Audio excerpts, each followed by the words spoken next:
Pessoas que tiveram a vida transformada por Deus. Verdadeiras histórias de conversão rumo à vida. É isso que você encontra aqui, no programa 180 Graus, o Ponto da Virada, que começa agora.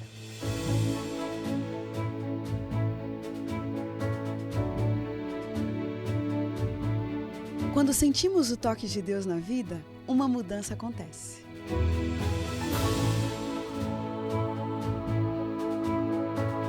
Surge à nossa frente possibilidades de felicidade plena. O toque de Deus restaura, renova, refaz.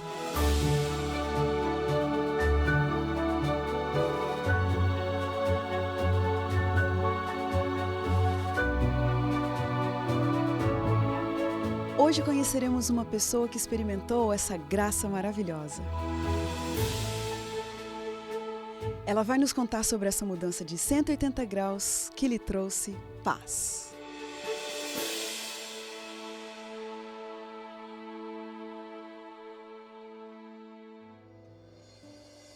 Mike Pereira Neves nasceu em Aimorés, Minas Gerais, filho de uma família simples e carente. A falta de amor da mãe e a ausência do pai complicaram sua infância e logo cedo ele começou a fazer escolhas erradas. Roubo, fumo, bebidas e drogas faziam parte daquele mundo. Ele levava a vida como queria e tudo tinha que ser do jeito dele. Mas certo dia, resolveu fazer uma oração pedindo a Deus paz. E descobriu que esse pai amoroso tinha muito mais que isso para lhe oferecer. E como foi que ele experimentou então uma mudança de 180 graus em sua vida? É isso que nós vamos descobrir agora.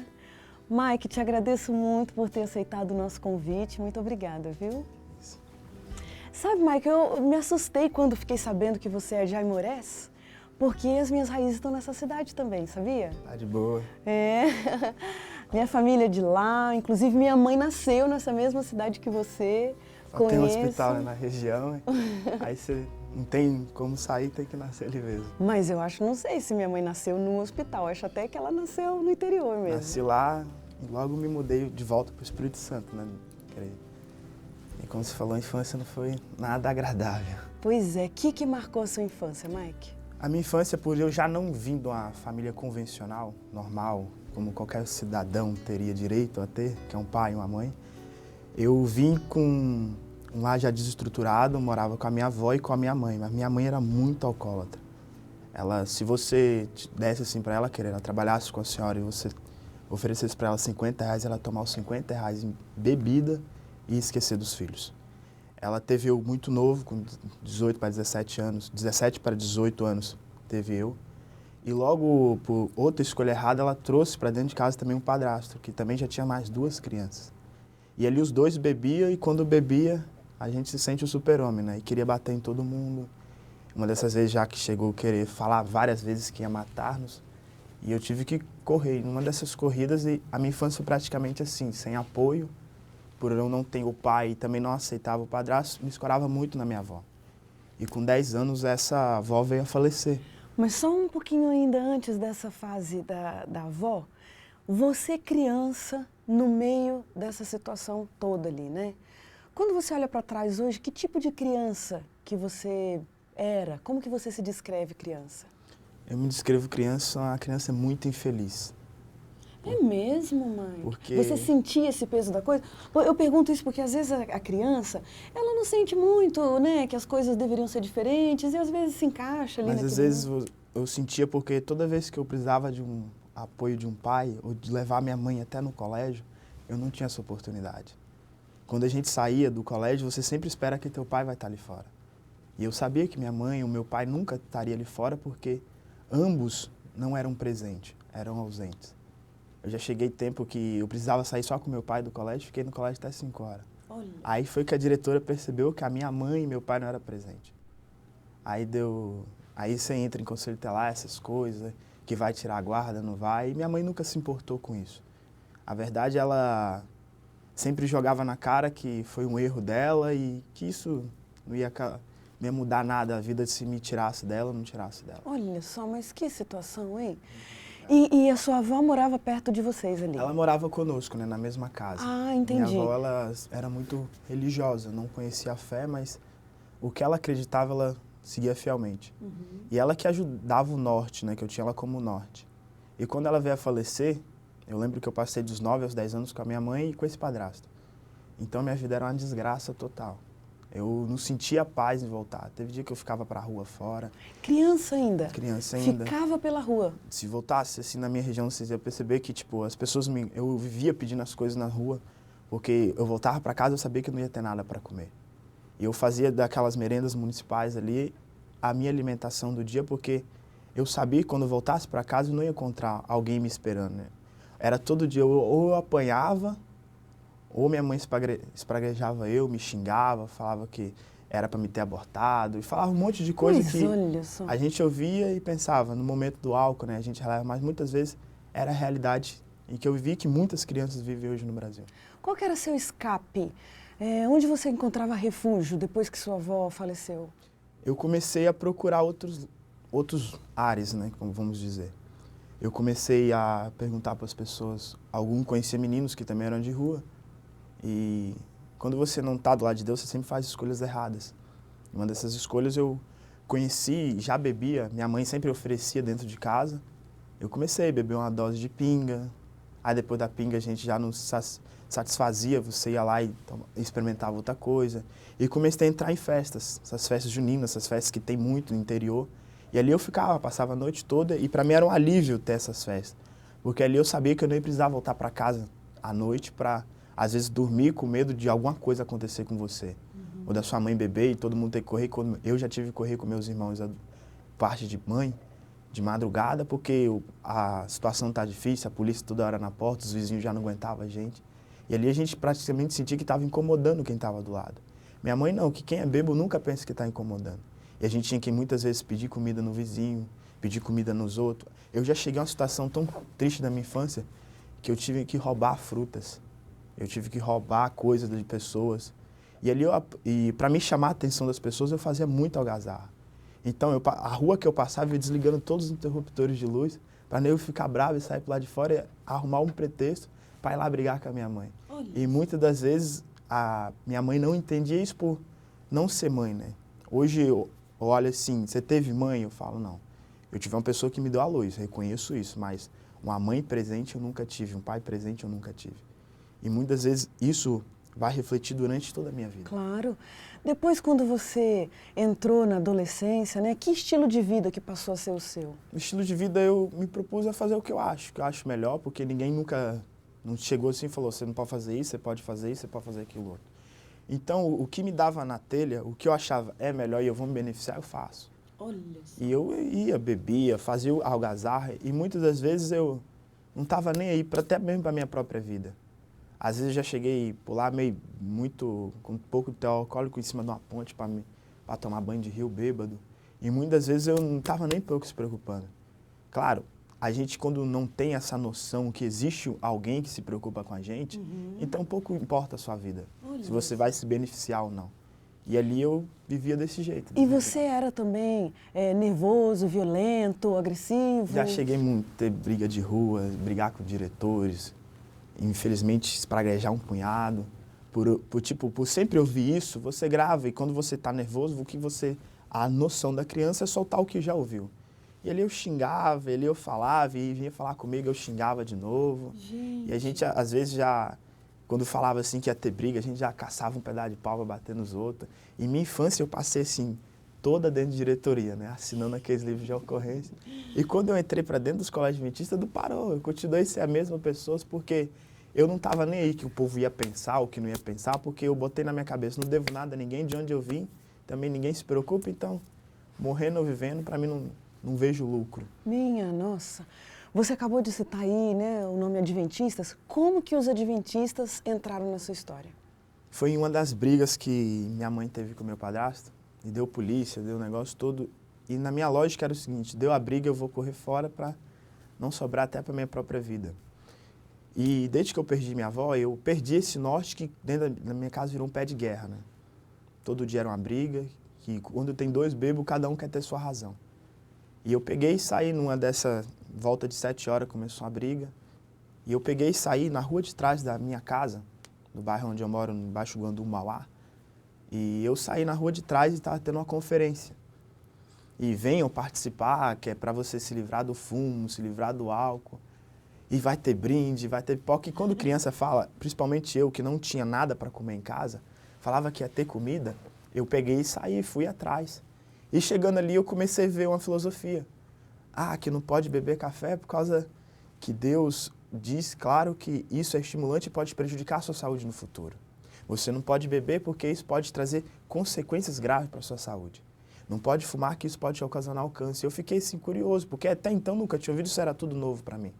A primeira vez que eu entrei dentro da igreja, não cristã, que eu entrava muito na igreja católica, lá todo domingo com a minha avó, e desde que a minha avó morreu eu parei de ir. Porque não tinha ninguém que me levava, minha mãe nunca. Você acha que minha mãe ia sair da cachaça dela para me levar na igreja? Jamais. E eu comecei sozinho. E ali eu fui conhecendo, aí as pessoas falavam de Deus, eu ficava, Deus, o que é Deus? Qual a noção que Deus tem? E ali eu comecei a fazer todos os estudos bíblicos da Igreja Adventista, que é oferecido gratuitamente. E ali eu fui pegando aquilo, eu li aquilo, eu falava, não acredito. Eu ia na Bíblia e comparava, eu já cheguei a botar 2 Bíblias, a católica e a adventista, e comparando, e por que essa daqui tem isso, aquilo não tinha, ninguém respondia. E eu comecei a ter dúvidas, porque você criança, você leva muito o seu pai, como a Bíblia diz, claro, que a família aqui é um pouco de Deus na Terra. E eu não tinha esse parâmetro de amor, porque eu nunca recebi da minha mãe, até hoje, dona Cleide, um eu te amo, ou muito obrigado por isso. Eu sempre ouvia que eu sou consequência de um ato mal feito, e olhava para o lado da minha família paterna, todos viravam as costas, e sempre que a gente saía na rua era filho de Tiquinho, que até então nem sabia que era meu pai, até hoje não sei. Você é filho do barbeiro, você pode ser filho do borracheiro, você pode ser filho de todo mundo. Eu, como criança, às vezes ria da situação, mas por dentro ficava, minha mãe não sabe nem com quem deitou. E ali eu ficava extremamente magoado. E quando eu comecei a conhecer a Igreja Adventista, que Deus tem um propósito para cada um, eu falava, para mim não existe esse propósito. Gente, mas é muito curioso, porque você ainda é criança ali, quantos anos mais ou menos você tinha nessa fase? Com 12 anos, 10 anos foi meu primeiro contato com a Igreja Adventista. Pois é, vamos supor 10, 12 anos ali. E você que não se encaixava bem na escola, que tinha esse contexto familiar tão desajustado, de repente começa a se interessar em estudar a Bíblia, comparar uma Bíblia com outra, né? Será de onde veio isso? Eu acredito que Deus tem várias formas de encaminhar as pessoas. E quando eu cheguei mesmo tive o primeiro contato com a Igreja Adventista, minha vida já estava plenamente uma desgraça. Não vou mentir. E eu cheguei ali em busca de me aliviar o lado material, que era a fome que eu sentia no momento. E às vezes procurar paz, que quando você não tem paz, você fica inquieto. Nada te traz a paz. Eu bebia e não achava a paz. Eu aprontava e não tinha paz. Que cada vez que eu fazia uma escolha errada, me vinha toda a consequência daquela escolha para cima de mim de novo. Então, o quê? Eu batia, mas também levava. E ali eu vivi, e quando eu comecei a chegar na Igreja Adventista, que existe paz, que existe amor, e você senta e começa a ouvir os hinos vão te acalmando, mesmo você assim, você fica um pouco assustado. Por eu não me sentia no ambiente adventista. E tanto é que eu demorei a entrar no ambiente adventista. Sim, você estava ali como uma visita, né? Quieto, como um curioso. Fiquei ali e eu passei essa conferência toda atrás de um bolo. O que me encantou era saber que eu ia ganhar um bolo se eu assistisse todas. Então tinha dia que a minha mãe não queria deixar eu ir, eu tinha que pular a janela. Eu já cheguei a brigar com a minha mãe para poder ir. E quando eu falei para minha mãe que eu ia seguir os adventistas, minha mãe ficou louca. Porque quando você é de um lugar interior, quem te ajuda muito é o padre, a negócio carismática, né? A catequese, te ajuda com a cesta básica ali, que é um modo de trocar com a pessoa, né? A pessoa vem no seu culto, você lhe dá uma cesta básica. E aí, quando o padre ficou sabendo que a gente ia, que estava tendo uma vazão dessa, que estava assistindo isso, ele falou que ia cortar. Eu peguei e falei, então eu saio de casa. Foi então com 12 anos que eu saí em prol de, tentar mudar a minha vida. Gente, olha, Mike, eu fico te ouvindo, né? E você está aqui na nossa frente hoje, está todo bonito aí, bem vestido, se expressa bem, fala bem. Eu fico boba de ver, assim, como que uma criança tão sem estrutura como aquela, agora está aqui na minha frente contando a sua história, assim, como se estivesse falando de uma outra pessoa. E você olhando para trás, assim, antes ainda da gente falar do ponto da virada em si, mas que momento você acha que a sua vida começou a virar para um outro rumo? Por ter essa situação assim, infelizmente você nunca vai ter muitos amigos. Porque ninguém entende quem é você mesmo. Às vezes eu não me entendia. Claro. Às vezes eu fazia as coisas de Deus, muitas das vezes eu fazia, como todos os adventistas, mas muitas das vezes eu fazia coisas que até Deus mesmo duvidava. E eu via essa situação e via sempre. E por fazer algumas escolhas, se você bebe, você vai andar com quem bebe. Não tem como você querer ser cristão e andar só com pessoas que não vão querer ser sua fé. Então, quando eu cheguei à idade de 15 para 16 anos, eu comecei a procurar pessoas que tinham o mesmo estilo de vida do que eu. E eu comecei a procurar, eu falei, calma, se eu não tiver rumo, eu vou voltar na mesma situação que eu estava há 10 anos atrás. Eu ia voltar a ser a mesma desgraça, ia beber, ia viver a vida desregrada. E repetir a história da sua mãe, inclusive. Da minha mãe né? e do meu pai, que hoje talvez nem conheço, espero que Deus também conforte ele, que ele possa sentir o perdão de Deus. E eu, pude perceber que se eu não mudasse o meu eu não teria oportunidade, talvez, de ter uma família decente, de ter uma vida decente e também ter oportunidade de dizer que eu consegui vencer. Porque não adianta nada eu ter uma faculdade, mas no futuro fazer todas as escolhas erradas, enfiar a cara em drogas, bebidas alcoólicas e etc. O que você acha hoje que foi o ponto da virada na sua vida? Ponto da virada, eu não tinha paz para dormir. Eu deitava a cabeça no travesseiro, eu vinha remoendo tudo aquilo. Eu não conseguia entender o fato de Deus não me dar a oportunidade de ter uma família. E eu via as pessoas, Dia das Mães, Dia dos Pais se reunindo, e eu nunca tive esse privilégio de passar com a minha mãe o Dia das Mães. Ter minha mãe no Natal sóbria e a gente poder sentar e conversar numa mesa, algo que fosse produtivo. Natal era eu correndo dela para não apanhar, ela bêbada querendo bater no atual esposo dela. E ali a gente via brigas, de um fala, o outro ouve, ofensas, e a gente cresceu no meio desse meio. De um ponto amanhã eu saber assim, ó, não tem mais minha mãe. E quando eu decidi sair da minha casa, não foi fácil, que as dificuldades vêm, porque você, Não tem estrutura nenhuma. eu nunca tive alguém que falasse para mim, dona Credendo, faz isso que vai ser bom para você. Ah, faz qualquer coisa aí, porque de você, as pessoas falavam para mim, de você eu não espero nada. De você vai ser o mesmo futuro da tua mãe. E quando eu cheguei para 19 para 20 anos, eu pensei, opa, se eu não sair da situação que eu tô, eu vou me afundar mais. Porque por enquanto ainda tem pessoas à minha volta que querem o meu bem. E amanhã ou depois eu sair daqui, como que eu vou ter oportunidade? Então, numa campanha de comportagem, eu tive o privilégio de conhecer pessoas que queriam o meu bem. Agora, esse ponto que você está destacando agora, uma campanha de comportagem. O que é uma campanha de comportagem? Uma campanha de comportagem é a oportunidade onde jovens que não têm condição nenhuma, dona Cleide, de estar cursando uma faculdade, realizar seus sonhos, nós se reunimos em uma cidade e ali todos os jovens que professam a mesma fé saem através da venda de materiais de saúde, de materiais que falam de família, bíblias, evangelho, que vem trazendo conteúdo que vai ajudar a sociedade, a gente consegue ter oportunidade de voltar para a nossa faculdade. Ali nós desempenhamos esse trabalho por 1 ou 2 meses e ali nós temos. Em uma dessas campanhas eu também tive o prazer e o privilégio de conhecer o Gleick Max, que também já deu testemunho aqui, que foi um dos meus líderes, que quando eu conheci a igreja adventista, tive a oportunidade de frequentar uma faculdade adventista, que é a UNASP, atual onde eu encontro. E ali eu tive esse privilégio, em uma dessas campanhas. Ele também foi líder e me ajudou muito como pessoa. E a campanha de comportagem, ela não é simples uma venda de livro. Através dela a gente consegue ter a noção de como tratar uma pessoa decentemente, não importa se ela é rica ou se ela é pobre, e dar o devido valor que ela merece. E através disso, desse projeto magnífico sonhado por Deus, eu cheguei onde estou.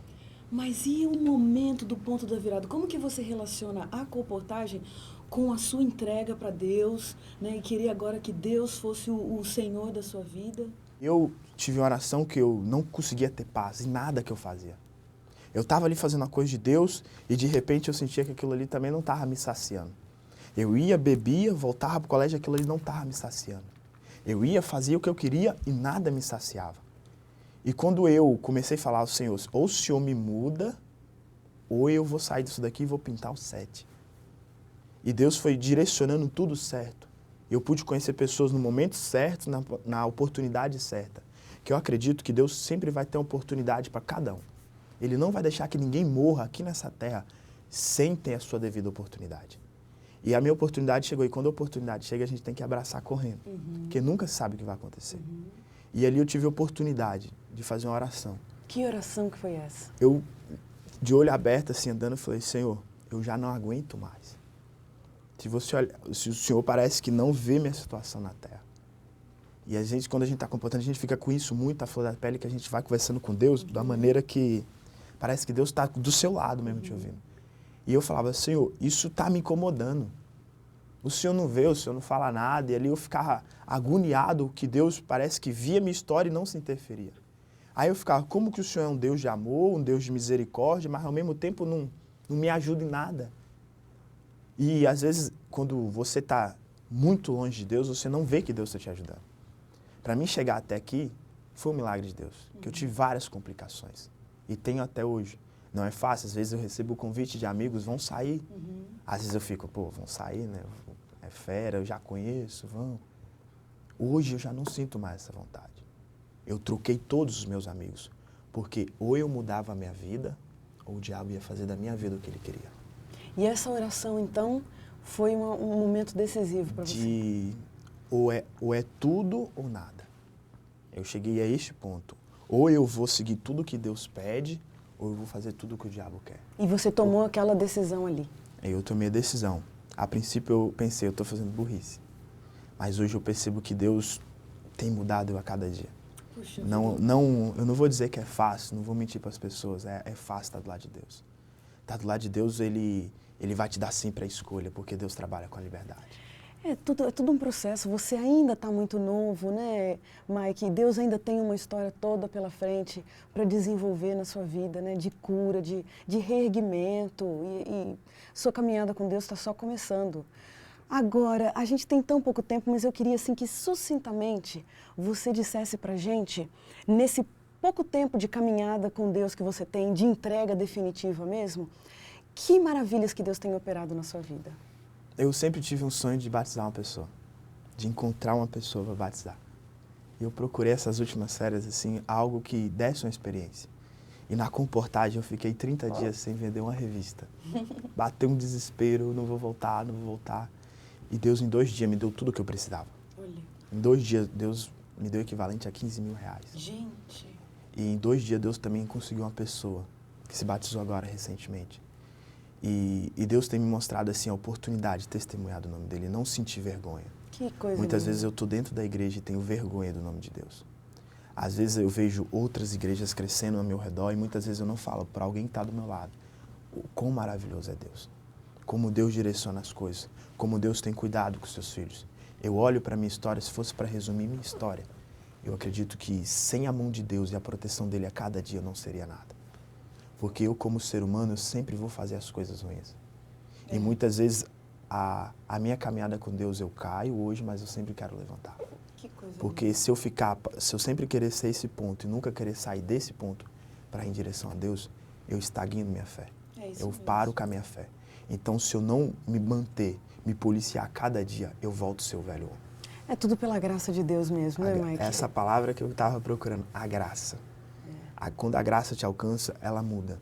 Que coisa. Não vai mudar ninguém da água para o vinho, que só Jesus tem esse poder. Mas quando você começa a se colocar, antes eu tinha dificuldade de fazer uma oração.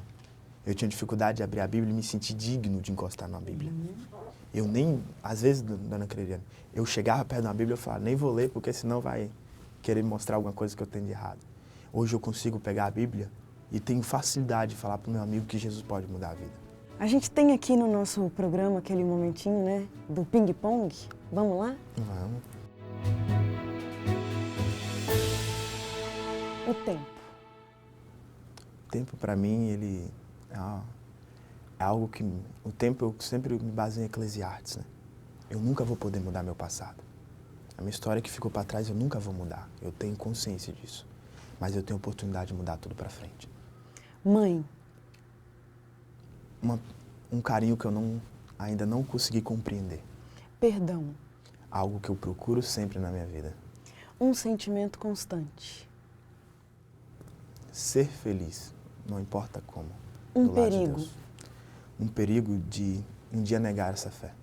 Um medo. De não se salvar. Futuro. Futuro. Quando eu penso no futuro, eu penso nas minhas escolhas futuras que vão me beneficiar mais perto de Deus. Sofrimento. Infância. E um versículo da Bíblia que te acompanha. Coríntios 10, 13. Nenhuma provação veio sobre ti que não fosse humana e que Deus não te desse já a oportunidade de vencê-la. Puxa vida. Olha, Mike, a gente fica impressionado de ouvir sua história e comovido, inclusive, é realmente uma história emocionante, mas uma história de vitória, uma história de fé, de transformação de vida. E isso é uma coisa que fortalece muito a gente. Eu te agradeço muito por ter tido essa estrutura e essa coragem de vir aqui e dividir sua história com a gente. Muito obrigada, viu?